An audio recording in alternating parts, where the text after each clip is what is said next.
This is Naima Lowe. This is footage of Naima Lowe on the second day of protest, which is May 24th, 2017. And she interrupts, along with students, the faculty emeritus meeting. Now, at the end of the year, like sometime in late May, every year the faculty get together, and instead of like bitching at each other for what's wrong in the world and the college and trying to like fix all the things that faculty try to fix or mess up all the things that faculty try to mess up, once a year they celebrate the emeritus, which is the people who've been there a long time, and they send them on their way with some cake. Well, little did they know that students had decided to protest for this time, and so the students came in and this is what happened. Can I say something? Absolutely.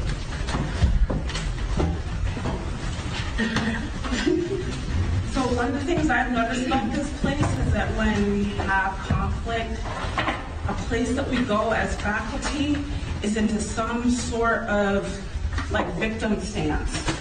Like as if our administration is somehow to blame for everything we're doing. And believe me, these students know where to go where the power is, which is why they're here. We are accountable. We've been sitting on our asses for 40 years. And this is the result. If we were doing what they asked of us, this wouldn't be happening. These people have better shit to do. Yeah. I have better shit to do. This is my fucking day off. I don't come to faculty meeting anymore because of all your racism.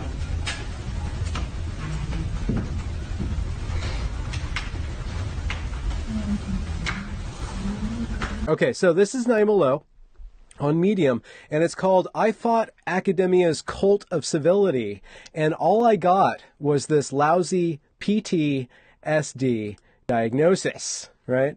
And $240,000, which she got. Dang it, this thing is going to make little blip sounds the whole time. That's going to ruin my audio. So anyways, dear 121 followers. Now, actually, at the very bottom of this, we get to see that actually she's already gotten 1 point something thousand likes. Well, that was 890, but in the actual Medium article, which I'm not going to link, she's got like 1.4 thousand likes on this thing.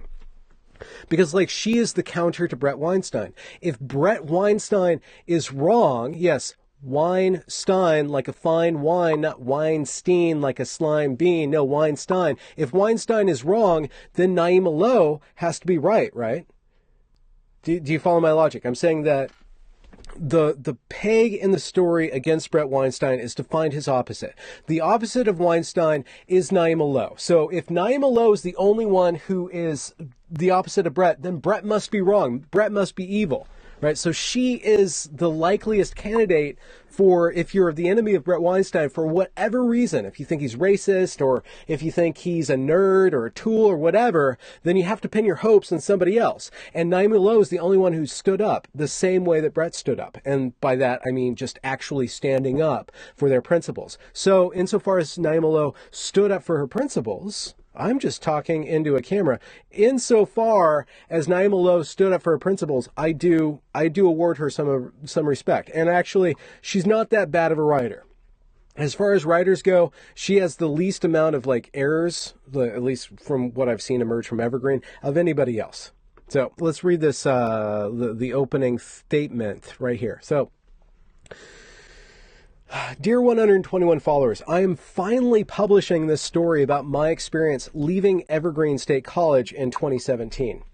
I've been anxiously revising for months, trying to find a way to avoid the inevitable trolling and backlash that publishing this might provoke. Now, publishing this might provoke. So she brings up the trolls, right? She brings up the intimation that she's going to be attacked for this. There's going to be backlash, and she's going to suffer even more, because that is a linchpin of her entire narrative, that she alone and people like her suffer more than anybody else. And that is what legitimizes her pain, is what legitimizes her incivility, let's call it, because this is about civility.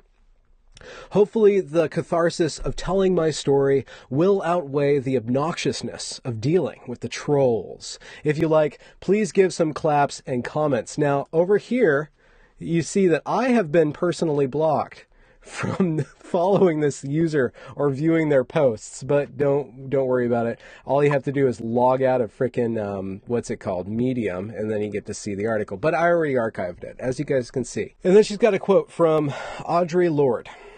I speak out of direct and particular anger at an academic conference, and a white woman says, quote, "Tell me how you feel, but don't say it too harshly, or I cannot hear you."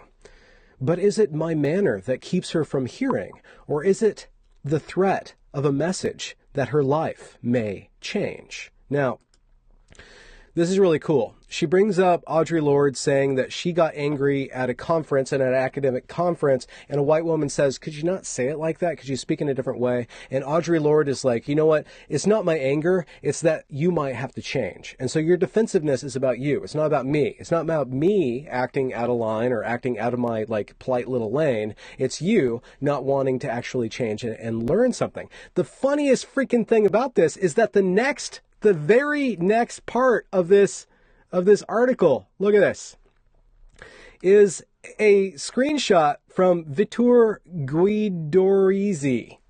And it says, I hope you get F-ing Lynch, you fat piece of N-word S-H-I-T. Not only you're pathetic enough to act like a complete unprofessional monkey, video link, you even play the victim card. I hope common sense comes back to Evergreen and you get fired. Can't wait to see you working, if you're capable, at McDonald's, living in a S-H-I-T hole. Your degrees are completely useless and soon you will be discarded from society. Behold, what does she do? She quotes Audre Lorde saying that, you know, you're tone policing me.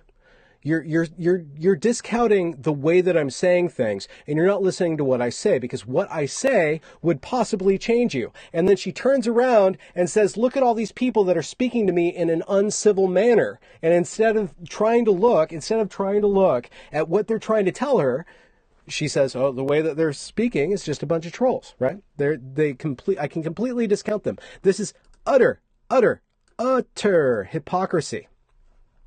Utter hypocrisy. These two things put right next to each other. That she can't see this. And the question for me is, I always want to give her the benefit of the doubt and to say that she knows she's playing with us. She absolutely knows she's playing with us. That is what I think she knows, is that she's playing with us. So let's read a little bit of this. Actually, I want to skip ahead, but we'll start. We'll just start reading it. Okay. Between late May and early June 2017, I received hundreds of email messages, phone calls, and letters that called me N-word, B-I-T-C-H, and monster. Some included images of black bodies being mutilated and lynched. If you do a Google search of my name, you'll find Reddit posts and YouTube videos featuring images and video taken from my own artwork and social media presence that call me ugly, stupid, and terrorist. Now, oh, wait, hold on. I have to do this. Now, I myself have shown video of her artwork. I've taken her out of context, which means I've edited down the footage that I have in order to talk about her points. I myself have done everything I could. Not to not mock her. I have mocked her. I have pulled out things of hers that are rather the opposite of aesthetic to me from her oeuvre, right? And I've criticized her behavior, but I've always tried to steelman her. I've never called her ugly, stupid, or terrorist. I haven't done that, but she will not bring up me, will she? Will you, Naima Lowe? You will not bring up Benjamin Boyce. Why would you? Why would you? Why would you bring up anybody except your weakest opponents? Because in effect, your arguments are weak. I'm being a little direct, aren't I? But let's go on. And of course, there were the letters calling for my firing, phone messages screaming that I ought to kill myself, and of course, see, look at that, she repeats herself. I hope you get lynched, you fat piece of N-word S-H-I-T. These messages were sent to me on campus while working at the Evergreen State College, where I was a tenured professor in the aftermath of a student protests about campus racism, during which I was a vocal supporter of the students' agenda and right to protest. Now, this link goes to the article that I did half of a video on, right? Racism and the Battle of Free Speech at Evergreen, which is filled with, more pictures than it used to be. Oh, that's a bunch of things. Anyways, this article in and of itself is filled with factual inaccuracies. And I didn't go through them all because it's freaking exhausting to go through all this stuff point by point. It's utterly exhausting. And that's why I don't really want to do an episode on Naima's Medium piece, because it's freaking exhausting. She goes on and on and on. Medium says, because they always do this calculation of how long takes to read. Oh, wait. Oh, it doesn't say. This particular medium doesn't tell you how long it takes to read. 18-minute read. It takes me 2 minutes. A 2-minute read, according to their calculations, takes me about 20 minutes to read. So 20 times 18 is a lot of minutes. More minutes than either of us can handle. Either of us can handle. That's why I do so much editing. But anyways, so what they do, her and Zoltan Grossman and all the people that want to forward this narrative, they're incredibly vague when it comes to the actual point of the protests. They don't tell what the protests were actually about. They say that there's systemic problems with everybody in the college, and then they blather on. They bloviate. Been waiting to use that word. And if you guys have any excellent words that you want me to use, please just tell me the words that I can fit into a sentence. But bloviate on and on and on, because you are swamped in being able to wrestle against them. So for the first part of this article, she talks about free speech, social justice warriors. She talks about how she saw somebody with white power signs on their shirt rifling through her trash, and the police didn't respond to somebody rifling through her trash, and how that was really offensive to her, how she felt under threat because somebody that she perceived having white power signs on their shirt wasn't, like, she saw them and the police didn't respond in the way that she wanted them to respond. And one of the things that goes through this entire article is that people don't act like she wants them to act, and she refuses to act like how people want her to act. Right? So she receives criticism for her actions, and she's criticizing other people's actions, but she won't change her position. She will not change her position. And actually, at the end of this, she reveals why she won't change that. Anyway, so she goes on, like, how the college didn't respond to all the threats she got, and how Milo Yiannopoulos, like, did a story on her, and she got 75 messages within a 24-hour period, all of them more vile and demeaning than the last, and then a bunch of bad words and blah-de-blah-de-blah. And the events and context of the protests were I'm quoting, were grossly distorted by the mainstream media and became fodder for shady alt-right media sources. Faculty, staff, and students who took part in the protests and or campus-sanctioned equity initiatives were doxxed and threatened. Here, you guys can watch this along with me. Students' protest tactics were broadly characterized as violent, while many of us who were on campus during the events witnessed actions that were provocative and bold, but never included threats of physical harm. Maybe that's true, but it's not true. I myself have video evidence of Jamil and his Bat Gang. And by the way, Jamil was a student of Naima Lowe's, and Jamil repeats her rhetoric. Jamil takes his teacher's mode of discourse and uses that to forward his own agenda. And that might work for Jamil. And this might work for Naima Lowe. She got $240,000 to act like this, right? Jamil might be able to turn this into some way of becoming a public figure, make money, basically calling out white people, because you know what?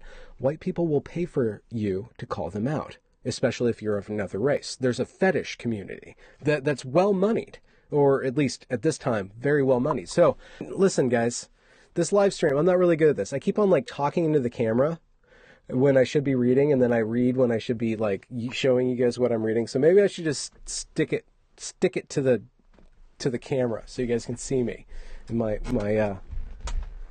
the light outside and all my writing and all that stuff. Let's continue. So Jamil's gang actually physically assaulted a student who was writing on the chalk, "We want class, not my Evergreen. Critical discourse for the win. Civil discourse for the win." Like, people who were chalking pro-scholarship propaganda on the freaking bricks of Red Square at Evergreen. The irony is not lost on me. Red Square, whatever. Those were the ones who were assaulted. Actually, Jamil's gang were the only perpetrators of assault upon campus the entire year.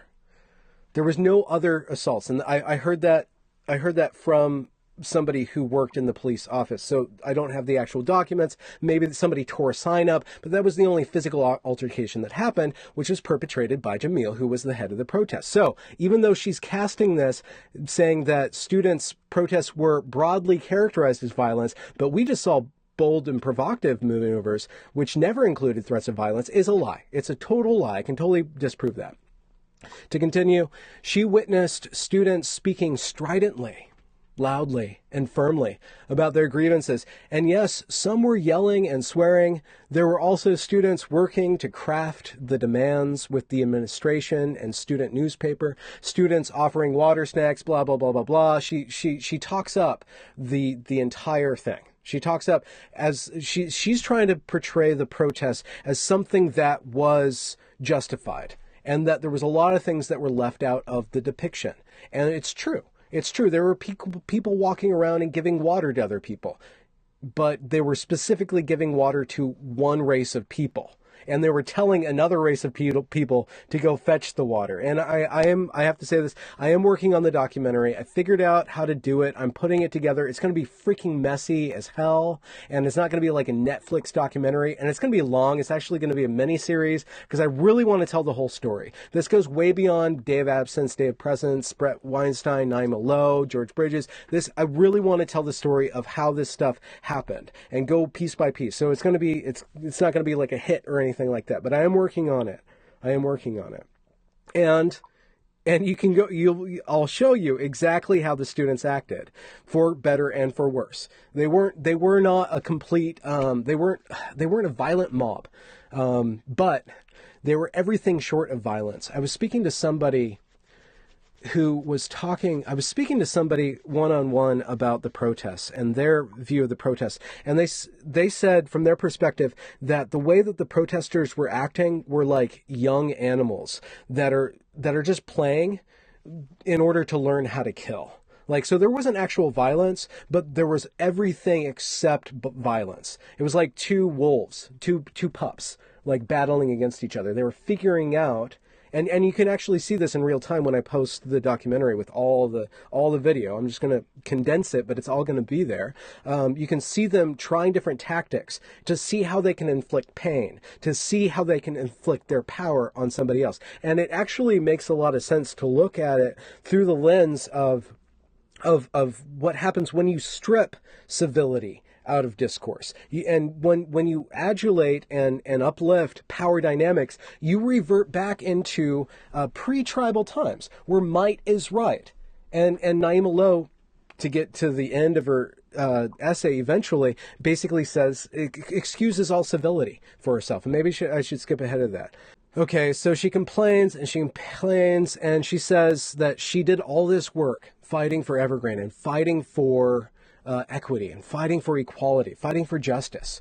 And she says, some faculty, thankfully not the majority, are irrevocably tied to the idea that they should be allowed to ignore those best practices of becoming a student-ready college, quote unquote, which has to do with cultural competency, quote unquote, or deferring the teaching role from somebody who is actually a professor into somebody who is a camp counselor or somebody who is a servant, right? So the professor and all the expertise that goes into the academic project. What is the academy there for? It's not to make you a master that has skills in the real world. It's to make you feel like royalty for the 4 years that you're there. And becoming a student-ready college, all this inclusive excellence stuff, all this equity and inclusion stuff. This is all, and all this student life stuff and all this stuff that's focused on all these different code words. All these different code words for are reduced into serving the student and making them feel good about where they are. Like, especially if you go to a creative writing class or something like that at Evergreen. If you go to the actual writing center at Evergreen teaches the tutors that work there, and I tried to become a tutor, they didn't want me there. They teach students not to correct other students' grammar. They literally say that enforcing grammar is hegemonic, is basically supremacist, is basically some sort of imperialist conspiracy to control people. And so what you have is people going there demanding that my writing is good how it is, right? Right? And then they as a tutor in training, you have to read how hurtful it is, how assaulting to the generational trauma it is to have somebody actually correct your writing and say you could do a lot better, right? So the entire project of academia, at least in the writing center, is not to make you improve so that you can actually be employable and go out in the world. I don't know why I point over there because there's the world, right? Go out in the world and do something awesome. No, you don't need to do anything awesome. You don't need to try. You don't need to change. You don't need to better yourself. You are fine just the way you are. So come here, give us your money, and we will bloat your ego so big that it doesn't matter if it pops when it hits the ground. You will release a tremendous fart when you get out of here. A tremendous fart when you get out of here. To go back to here. Some faculty, thankfully not the majority, are irrevocably tied to the idea that they should be allowed to ignore those best practices because they may inhibit their sense of academic freedom. The assumption that faculty always know what's best for students is based in academic elitism, entitlement, and an unconscious bias among Evergreen's mostly white, she says white 23 times, mostly white faculty. I spent a significant amount of time making this argument in meetings with my colleagues. After years of being disappointed by a lack of collective action, so she wants everybody to obey her, basically, or bold leadership. Actually, the professor or the president before George Bridges was Les Perce, a black man, right? So she had no power over Les Perce. Naima Lowe didn't have any power over Les Perce. When George Bridges comes in, she gets to have the power now because she's playing up this racist rhetoric stuff. She plays the racist card over and over and over again. This is what happens, kids and adults, when you completely lose your identity into identity. This is what happens. You become somebody who cannot do anything other than replicate over and over and over again what you believe in every situation that you encounter, right? Until it works out for her. So with regards to bold leadership, she was unimpressed with Les because Les Perce, I don't know the whole story with Les Perce, but Les Perce wasn't focusing wholly on this racist stuff. Bridges, however, is another story. Bridges, however, has implemented this, becoming a student-ready college. I've been waiting to get back into the Evergreen story. Every once in a while, I get people bitching about me talking about Evergreen all the time. Why don't you talk about something else? I'm like, okay, yeah, I'll talk about something else. But I have a lot of stuff on Evergreen. The way that George Bridges is going forward with this stuff, they are completely doubling down on all the equity stuff. And this is why they cannot confront what happened at the college in 2017. They cannot confront it because that means that they would have to actually question their belief. And like Naima is going to show us, if you can convince yourself that everybody that disagrees with you is evil or a troll, basically a bad actor, then you don't have to ever be wrong. You don't ever have to question yourself. You can be a complete hypocrite and quote Audre Lorde making a statement about somebody tone policing you and then turn around and tone police everybody else. She basically is trying to tone police civility. Anyway, so let's get back into here. After years of being disappointed by a lack of collective action or bold leadership on this issue, I had grown tired of offering up explanations. Oh my God. Imagine a professor having to explain something on this issue that focused on placating the feelings and anxieties of my peers. Now, listen, guys. She touts her anxiety. She touts her anxiety. as somehow proof of of all the horrible things that she's gone through. And yet she denigrates the anxieties and feelings of everybody else except for her, or those who disagree with her. I don't know what to call that. I don't know what to call that other than baloney. So I had grown tired of offering up explanations on this issue that focused on placating the feelings and anxieties of my peers. Instead, I love this. I love this line. Instead, I took a cue from my students and made my concerns plain. Now, listen, up here, she's like, the assumption that faculty always know what's best for students is based on academic elitism. Why the hell would you go to college if you're not going to learn from a master? Why would you go to a master if you think that they're full of crap? She completely undermines the hierarchy of a college, where you go to somebody with expertise, and then then you get to be expertised, right? And then she turns around and she says that she is going to instead learn from the students and make her concerns plain. On more than one occasion, I bluntly told faculty colleagues that their unwillingness to shift their attitudes and behaviors towards students was, in fact, racist.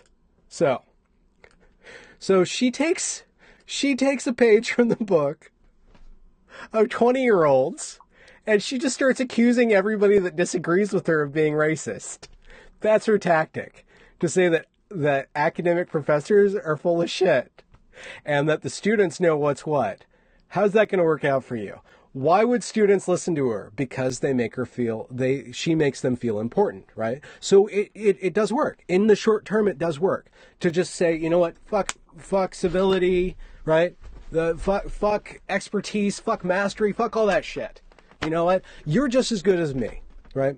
And the students are like, yeah, I want to pay for that. This makes me feel good. I want to pay for this, right? So a lot of students are going to feel really good. But the problem is that very quickly deteriorates because she is only going to give power to certain students, not the majority of students, but a very specific minority. And I don't mean that in a racial category. I mean that in an attitudinal and ideological category. She is going to promote the feelings of power of certain groups, because power doesn't work if everybody's so powerful, right? Only certain people can be powerful. Power, the whole power dynamic, and this is why it's explicitly made like this in Marcusian Marxist stuff. Power is defined in relationship to that which has no power, right? If everybody's as powerful as everybody else, then nobody has any actual agency. Everybody's normal, right? It's like, did you guys ever watch that Heroes TV show that had a strong start, and then some writer strike happened and it went downhill really quick? Well, Heroes is just, again, it's just like the superhero thing, right? And everybody's got like a certain special power. And so, which is great. In the very beginning, it's like, oh, look at this guy can like walk through walls, that guy can fly, this guy can heal, right? And then they make a fatal error. Well, that guy can go back in time and change time. Well, you don't have plot if one character has the ability to change plot. Anyways, what I'm trying to say is that if everybody is ultimately powerful, everybody's normal. And it's no longer about power. It's about civility. It's about looking at everybody else's strengths, not your own strengths, but everybody else's strengths and expertise, and seeing what you can get and gain and in exchange give to everybody else, right? Because you become more powerful in relationship to other people, right? And that power in civics, in civic discourse, is by being civil, is by being nice. I'm going through a book on evolutionary psychology called The Moral Animal or something like that, and like all evolutionary psychology books, they eventually get into morality and they get into what is nice. And being nice is a way of survival. Within the social sphere, being nice, or what they call tit for tat, if you give what you gain, and if how you get status is through reliance on other people deferring to you, other people giving you resources, other people leaving your resources alone, what we have is a culture that is founded totally on self-interest. Absolutely. But that niceness and that reputation is what keeps it all in order. We're constantly, that's the one thing about gossip. The positive function of gossip is to ensure that people aren't lying to each other, ensure that hypocrites aren't gaming the system, right? And so somebody who goes against civility actually wants to throw that aside for just long enough to gain all the power. And Naima Lowe gained a whole lot of power. I was speaking with somebody who worked closely with her, who said that she just basically ran everything. Even though she wasn't the leader, she just talked on and on and on. And this person that I spoke to went around and said, why are you guys letting her say all these things? Why are you letting her behave all these ways, all these negative ways, all these stupid ways, all these non-professional ways? And everybody would just shrug their shoulders. She was given the ability to act however she wanted. When I worked at Evergreen, I'd see her walking around the halls with this dark cloud around her. Now, maybe I'm getting off the point. Maybe I'm going into territory that I don't want to go into by judging somebody. But I do think that she has something to give society. But the problem, again, you make yourself a lesson. People are going to learn from you. The problem is that when you accept this mantle of gaining power, of throwing aside all the rules, of flipping the chessboard to grab as much as possible, what you end up doing is, in the end, betray yourself. By trying to run away from accountability, what you're trying to escape from is actually your own virtue and your own belief system, your own ability to be, I don't know, I don't want to get spiritual or anything like that, but I did see this manifest dark cloud around her, like this kind of this aura of darkness around her. And by darkness, I don't mean anything evil. It's just like this bad mood, this looking at the darkness all the time and absorbing that and then teaching it to other people.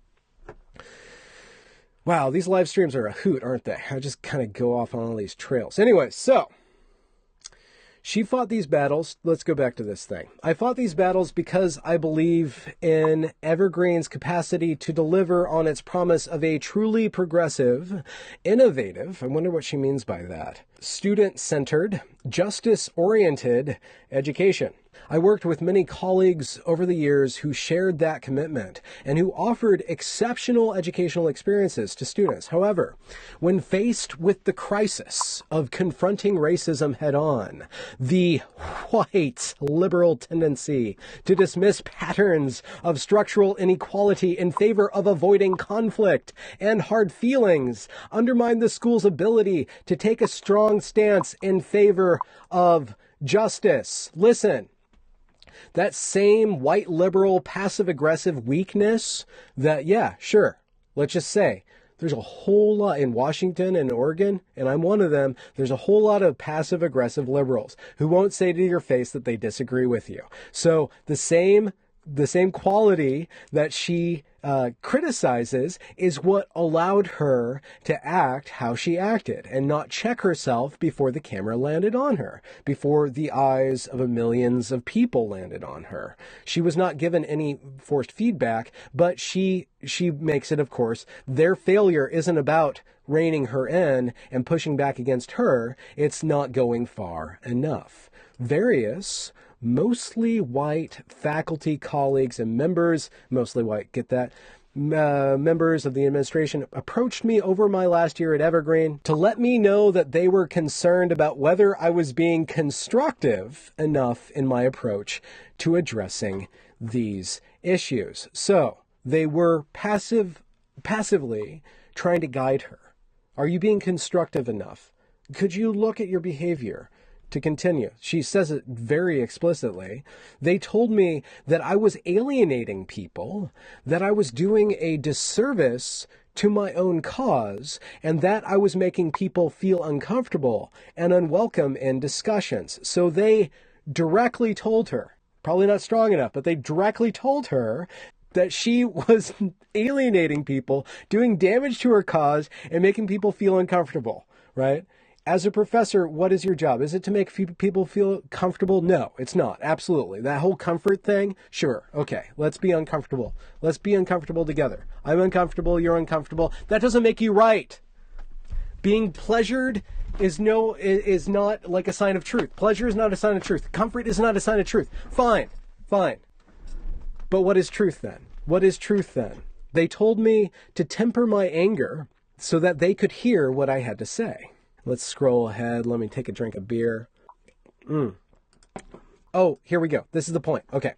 As far as I can tell, my major sin, the one that made me a target, and the one that made me unworthy of protection by the administration, is that I stood in solidarity with students. So it's not the way that she stood, it's that she stood at all. I decided that their right to be heard was more important than my colleagues' right to feel comfortable, okay? I told my colleagues, many of whom had watched me spend years attempting to advocate through proper channels to get their collective heads out of their asses. It is hard to make well-meaning white people understand the impact of their obsession with civility. And yet, this is all based on her feeling so bad about being treated uncivilly, right? Like, seriously, how can you not connect the dots? The dots are so close together. They're like overlapping and she still can't connect them. What the hell?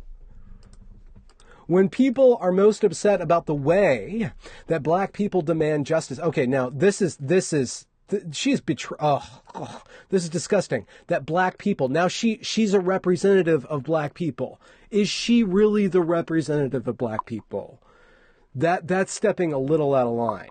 When people are most upset about the way that black people demand justice, then they are about the absence of justice in the first place. What absence? What absence? What absence of justice? Every time that anybody who's pro-protester tries to explain exactly what happened at the protest, they say nothing specific ever. And every specified event that they have specified, and they stopped specifying, every specified event turned out to not be the way, to not actually support their case. They have nothing to support their case. This is all accusation. This is all hashtag believe riotous people. That's all this is. Sorry. I get distracted. When people are more upset about the way that black people demand justice than they are about the absence of justice in the first place, they are upholding a racist value system. They always do this. They always quote Martin Luther King whenever they can.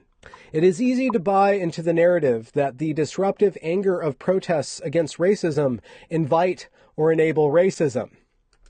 So now reaping what you sow is a narrative. It's really easy to buy into the narrative that if you treat people bad, people are going to treat you bad. I guess, in a sense, the golden rule is a narrative, right? I kind of buy into that. I kind of think that Western civilization, insofar as it's gotten anywhere, has gotten somewhere because it's bought into that. People of color aren't free of this. Plenty of us have internalized the idea that we're more accepted if we're easier to digest. So, basically, if you're rational, you're a sellout. So basically, Coleman Hughes, Thomas Sowell, Glenn Lowry, they're sellouts because they're not irate standing on the street, right? I mean, there's the bigotry of low expectations, and then there's the bigotry of not wanting your own people to succeed in the world.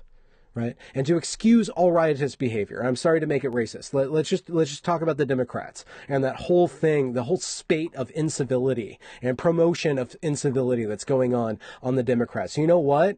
The Democrats, the strongest thing that progressives have to stand on is that chaos can be subdued by a gentlemanly agreement, that we can excuse self-interest insofar as we can agree that there can be a mediator, like some sort of commune, some sort of like the subscription that we pay into where everybody is equal, right? The only way that utopia can ever possibly exist is through a sort of civility.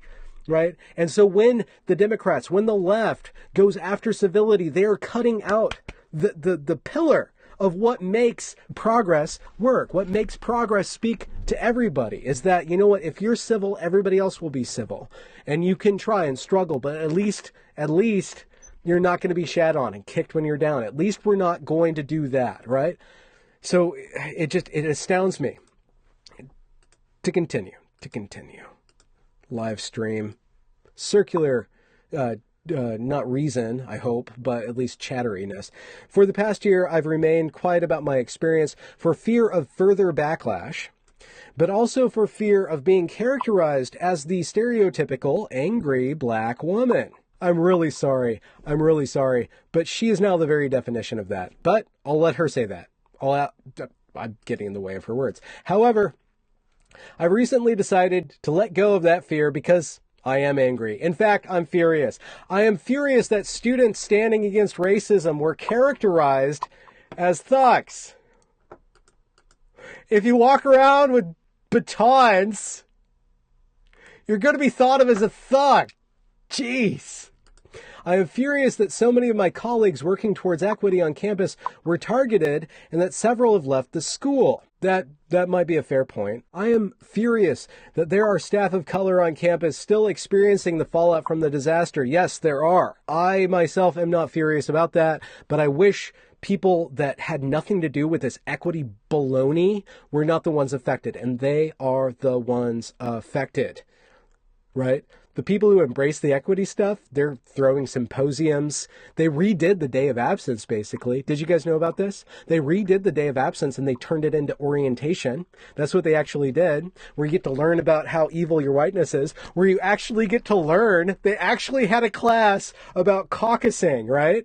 Which means segregating yourself according to race.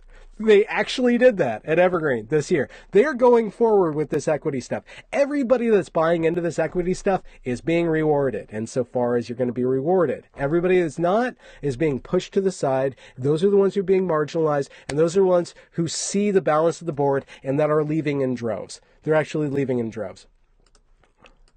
Let's go back here. I am furious that misinformation has damaged the morale of those at Evergreen who are working to support students of color.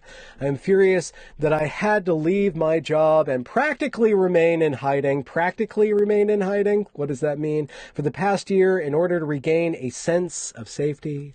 I am furious at this pattern of valuing civility over dissent.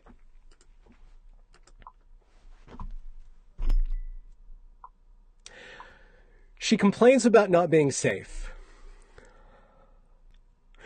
She complains about not feeling safe. And then she says civility is at fault. Like, what the fuck? Naima! I don't want to be accused of overacting or overreacting, but give me a break. Seriously. Okay. I believe that anger is useful and productive. You know what? I do. I think so too. I agree with her. But it's like having a lot of energy, right? The higher the wattage, whatever, the more careful you're going to have to be with the diode or the transformer. You have to transform the energy into something else. Anger is just energy. It's just raw energy. It's not in and of itself productive. You have to force it to be productive. That's my 2 cents on that. And I'm no longer afraid to express mine with all its potency. Students and young people are often at the forefront of our movements.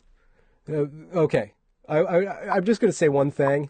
Yes, students and young people are at the forefront of her movements because she's shitting all over education. She is shitting. She's having a bowel movement all over the process of becoming a better human being. That's what she's doing. She's shitting all over society. That's what she's doing. Okay.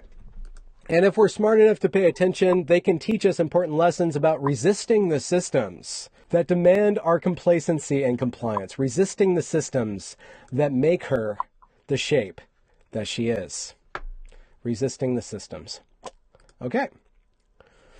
Civility hasn't stopped the oncoming train of far-right white nationalism in this country, and it doesn't solve racism on college campuses. Incivility does, though. Incivility definitely propels the train of far-right white nationalism in this country. You know what? I did an episode on this, and people are talking about this still. They're like doubling down on this, like, why are white nationalist groups so filled with people of color? Like they're not seeing that it's not, the value is not race. The value is certain the value is a certain set of values, and that value doesn't necessarily adhere to your race. Being an angry black woman is not the definition of black women. And anybody who wants to prove that black women should be as angry as possible and should be nothing else and should be allowed to act however they want is actually doing a disservice to black women. Black women there's some very amazing people of all different races. I'm sorry to make this racial. I hate this whole thing. I hate it. Resisting the systems. Live streams. Like, I'm always, I have to be really careful. I'm going to just say things and then, like, it's going to come back to haunt me. To continue, civility hasn't stopped the oncoming train of far-right white nationalism in this country, doesn't solve racism on college campuses. Incivility is racism. Racism is incivil. Civility is letting go of racism. Civility is recognizing the individual in every individual, first and foremost. Recognizing that human being in every individual. That is the basis, the foundation of society, of civilization. And working together. Yes, admitting that there's self-interest in there, for sure. Absolutely. But pitting that self-interest into a productive thing that makes everybody more and more rich. Anyways, civility. Oh, I love this part. Civility, the concept, is totally subjective, based on the values of those in power, and is consistently weaponized against women, people of color, young people, queers, and other marginalized within public discourse. I lost my willingness to adhere to this arbitrary standard of behavior with people who should know better. That sentence, look at that. I lost my willingness to adhere to this arbitrary standard. She violated the principles of discourse, and so a flood of hate came her way. She stepped out of the protections of polite society by being impolite, right? She lost her willingness to adhere to this arbitrary standard that kept her safe. And then she has the gall to say that other people should know better. I'm grateful for the opportunity to learn with and from Evergreen student protesters, and for the opportunity to let go of my lifelong dream of being a professor. This is the best news of the whole thing. For years, I thought that academia's illusion of comfort was illusion of comfort. See, I'm doing what she told me not to do. I'm sorry. Naima Lowe. Illusion of comfort. It's not an illusion. I'm saying it's not an illusion. You're very comfortable. I'm grateful to have gotten free of that lie before it rotted me from the inside out. Here's the tragic part, that she doesn't recognize what's rotting her from the inside out. Incivility is rotting her from the inside out. That's what's actually rotting somebody from the inside out, is when you let go of seeing the individual, when you embrace this whole power dynamic, when you constantly go out and say, you know, my life's goal is to hate a certain group of people. That is my life's goal. And you know what? That institution that they let me into and I benefited from, you know what? That's horrible too. All those strictures, all those resources that she was given, all those students' minds that were given to her. And what did she do with them? What she did with them, the seed behind her action is what is rotting her inside out. So it's tragic. It's truly, truly tragic. And then she goes on and says how much she cried. This is almost done, guys. I'm just going to read this last part, and then we'll check out the comments for a bit. I cried a lot through this process, trying to understand where I'd gone wrong. And apparently trying to, maybe the tragedy is that she doesn't see it and she can't get around it. Maybe there's some sort of tragic flaw in her that disallows her from seeing the source of her problems, seeing who her worst enemy is, seeing how her actions might have led her to the state that she's in. And instead of doing that, she's erected this justification. And actually, she erected this a long time ago, and she taught this to a lot of people at Evergreen. She actually taught this to a lot of people at Evergreen. Certain key protesters were her students. A lot of that Evergreen unrest came from her.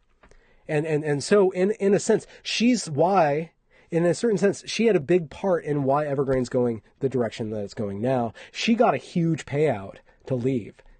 Let's finish this up. I cried a lot through this process, trying to understand where I'd gone wrong and how I ended up so alienated from an institution that I'd committed myself to for almost a decade. The institution itself, just a few paragraphs above, tried to tell her that you're alienating it from her. Once, while crying, I told my mother that I felt stupid for not knowing better than to fight like this. So she went to mom, and her mom told her, Naima, it is not stupid to care. You're not capable of seeing something that's wrong. Wait, what? You're not capable of seeing something that's wrong and not caring that it's wrong, except that she's completely wrong. I love you for that, but you've got to care about yourself too. So get out of there before that place kills you. Get out of your head before it kills you. Another time, while crying, I told my father that it was hard not to see all of the harassment I was receiving as my own fault. Here we go. Moment of truth. Moment of truth. Is she going to see it? Is her dad going to say, you know what? It's time to face facts, dear. This is what her dad says. He told me, Naima, of course this is your fault. Because you had the audacity to spend the last 38 years of your life growing into yourself. So, there's nothing wrong with you. There's only something wrong with the world. You've only become more and more yourself. You live in a world that could barely handle you when you were 3 feet tall, and now you go being 10 feet wide and still not done growing. Sorry, tall. 10 feet tall and still not done growing. Fuck your civility. My mama and daddy love me. Wow. Wow. Screw your polite society. My parents and everybody who loves me will be polite to me. So screw off, world. I'll be fine. Okay, so geez. Okay. Jeez. I probably did everything that she wanted me to do. I'm probably totally playing into her hand, right? By reading that, by taking such a harsh critical value against that. Listen, how long have we been streaming? Well, I told you 18-minute read. I don't even try to, for an hour. So that's not bad. 18-minute read, an hour. I am working on the Evergreen video. I think it's going to be 5 episodes, 5-hour-long episodes, I think. I'm going to start with the first day of protest and I'm going to start with the 2 weeks leading up to the protests and the first week of protests. And then we're going to go to the second day of protests and we're going to talk about the whole year of protests. And then we're going to talk about the backlash and the teachers. And then we're going to try to talk about the institution and the wider cultural context. And this is going to take me a while. And the thing is about YouTube, I feel like I have to be producing content like every other day. And I don't want to complain. I'm not complaining at all. I love doing this work. I absolutely love doing this work. I have to figure out how to balance like the content, like this content now, the now content with like the bigger project and like give birth to the bigger thing while I'm pooping out little babies all the time. Okay, I'm gonna like wrap this up and then we're gonna render it and I have to edit out some things. I think I showed some things that I shouldn't have shown on the internet, so I'm gonna have to go back through and edit that stuff. And I'll distill this down in an actual episode and like cut all my ums and ahs and hums and laws and stuff like that. Hopefully, like I have a recording on local, but I don't actually record this locally, so if YouTube decides not to record this and it's just weird, janky video blackness, I'm gonna have to go through and do the whole thing all over again. Anyways, I'm going to check out. I'm going to have cigarettes because I should stop smoking.